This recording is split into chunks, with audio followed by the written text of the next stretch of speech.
Oh, 30 minutes ra akong break. Kinahanglan ko mo luto na og pamahaw sa akong mama. So mag-think ko og healthy food. Oh, nami kamunggay. Akong gipalit ay gahapon balik 5. Kamunggay wala na mi tanom so nipalit sa ako. Nya kinahanglan man og kanang sikwa akong mama kay taas man siya dugo. Kay na-stroke man siya ni siya sikwa. Nya talong paborito namong duha. So na siya luya. So naman mi nahabilin nga fried gahapon. So mo ni siya tong isubak, kwaon na nato ang unod niya, ilabay na ang buko. So ready na manag haros.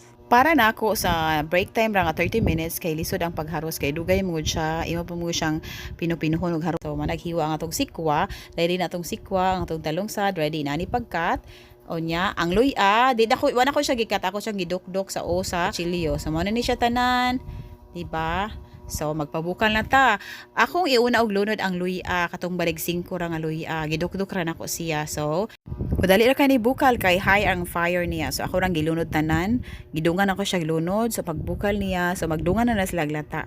So mana ready na. So na say half cup nga rice o pipino for side dish. Mo na siya. Solve ng pamahaw for 30 pesos, di ba? Kaya ang subak mo man to ang gahapon nga sobra.